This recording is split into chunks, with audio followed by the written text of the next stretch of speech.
Don't react. 3 o'clock. The man in the gray jacket. He works for Victor. He's been watching you for 10 minutes. What do we do? You stay close to me. That's all you need to do.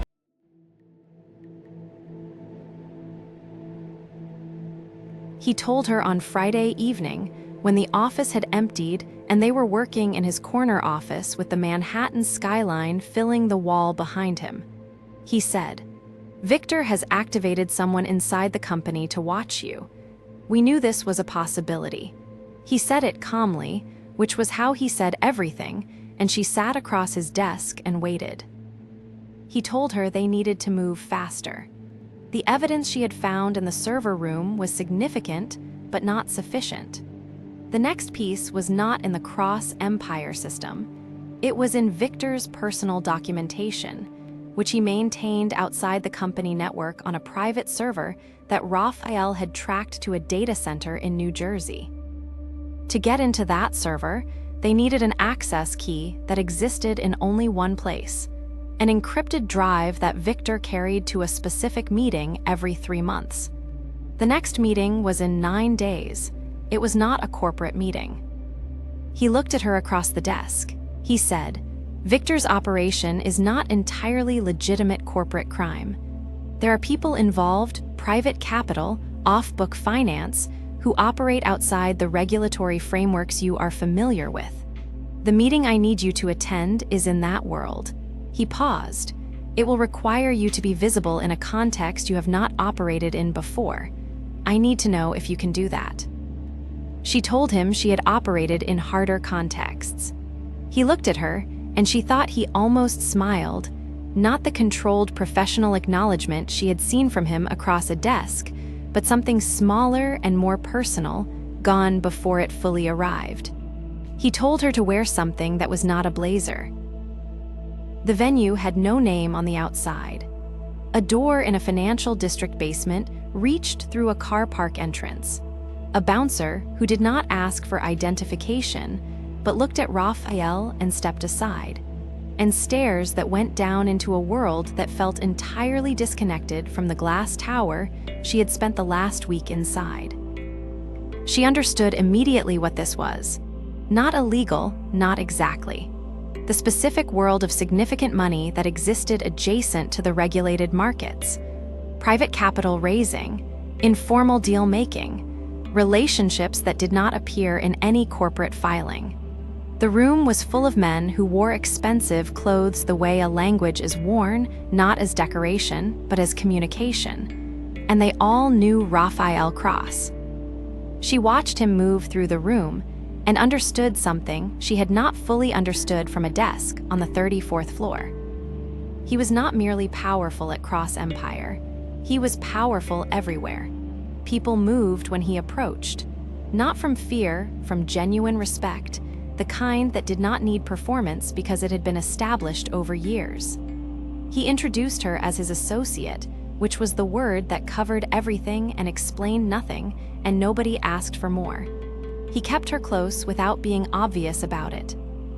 She noticed the hand that was always positioned between her and the room, not touching her, but present. She also noticed Victor's man.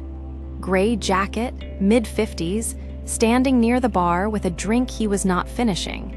He had been watching her since they arrived. Not professionally enough, he had the specific pattern of someone who had been told to observe and was not trained in how not to be seen doing it. She was at the bar getting water. A real drink was out of the question tonight when the man in the gray jacket moved. Not toward the exit, toward her.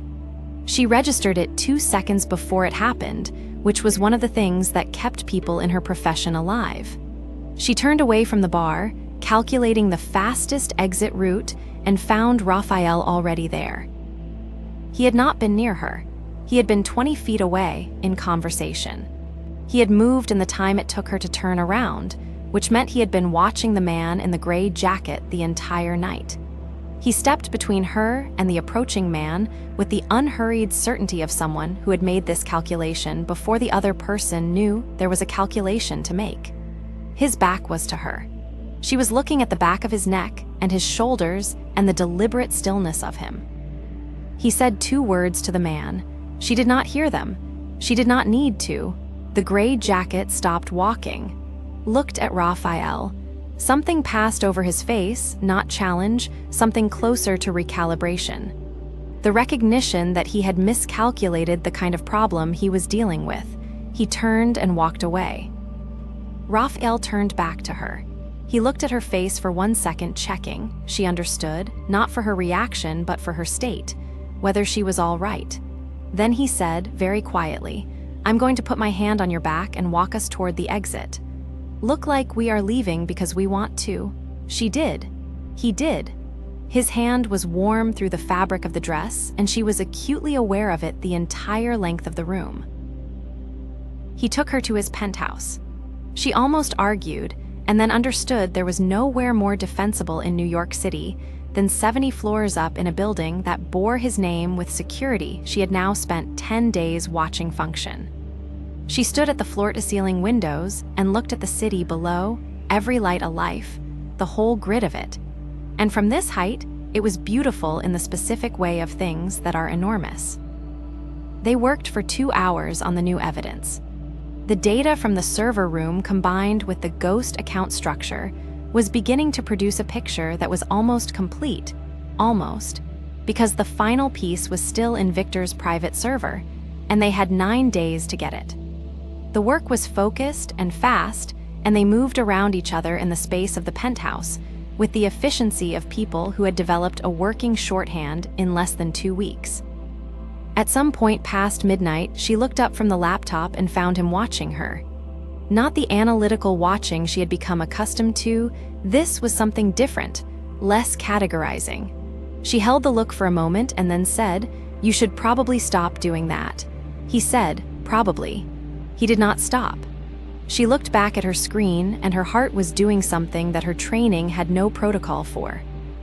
He brought her coffee and set it on the table beside her, and his hand was close to hers. Neither of them moved.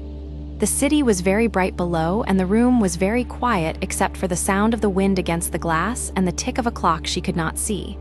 She turned toward him. He was looking at the city. His profile was sharp in the window light, and she thought, this is the most dangerous moment in the assignment. Not the man in the gray jacket, not Victor's smile. This